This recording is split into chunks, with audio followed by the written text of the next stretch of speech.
I'm Dale Welch. I'm the Putnam County historian and I volunteer at the Monterey Depot Museum. 13,000 years ago, people walked this area. To put that in perspective, the pyramids of Egypt were built thousands of years later. But the people that were walking through here were hunting for animals and plants to eat along the way to sustain themselves. During that time, they weren't hunting for just deer and turkey. At that time, this area, you really can't tell by looking out the window what it really looked like then. It was mostly conifers, and they said that you could probably determine what the Smoky Mountains were, but Monterey, at least at one time, during those thousands of years way before, was beachfront property because of all of the sand, and everything west, for instance, where Cookville and everything else is down that way, was underwater.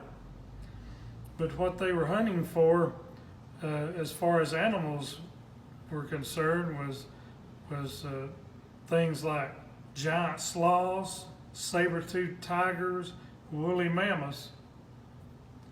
But they would hunt them by running them to death and killing them, because animals can't sweat. They would have to stop at some point and pant, and that's when the Paleo Indians would pounce on them. It wasn't until 1,500 years ago that there was a permanent settlement here, and they were a group of mound builders. And if you know what you're looking for, you could still see the mounds, which were down at the bottom of the hill toward Livingston off of what's now Highway 84. To build the mounds, now they didn't have bulldozers and things, but they would use probably woven baskets that they would carry the dirt and pile up. Now, how long would that take? But they were there from 1,500 years ago to 1,000 years ago. They were there for about 500 years. But nobody knows where they come from or where they went. And the reason that they stayed was about 800 years after Christ, the corn was developed around here. And that would make them stay and plant. But not long after that, beans and squash were also developed. And then you had corn, beans, and squash. That's what the Native Americans called the Three Sisters. You would plant the corn and plant the beans near the corn. The beans would go up around the corn, and the squash would be the covering. The Cherokees were the last ones to settle in this area. And they had 7 clans, and we've got 7 masks here that was made by the Monterey high school art class a few years ago, and they're historically correct. The 7 clans of the Cherokee were: the Wolf clan were the warriors, the Deer clan were the hunters, the Wild Potato clan were the farmers or gatherers, the Bird clan were messengers or scouts, the Paint clan were medicine men, and that's because you didn't take medicine, they painted it on you. The Blue clan were children's specialty medicine, and the Longhair clan were mostly leaders and such. If you were a member of one clan, you couldn't marry inside that clan, and you always took your mother's clan.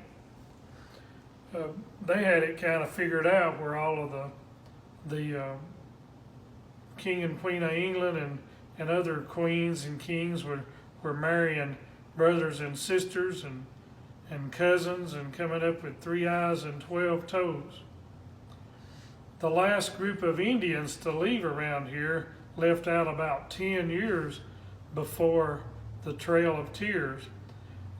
Chief Nettle Carrier, who was a member of the Bird clan, and his group left out of here and wound up somewhere around Arkansas.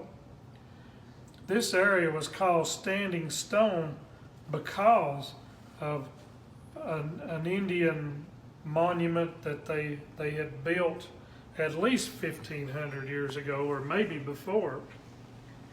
They don't know what it was, but they said it resembled an old gray dog, and it stood in a sitting position with its ears erect, pointed due west. But they don't know whether it was a boundary marker or whether they worshipped it or what, but they do know they met around it. But when the railroad came in 1893, it was in direct route of the railroad, and guess what happened? They blew it up. They could care less about prehistoric Indian history. They were here to get all the coal and timber off the land.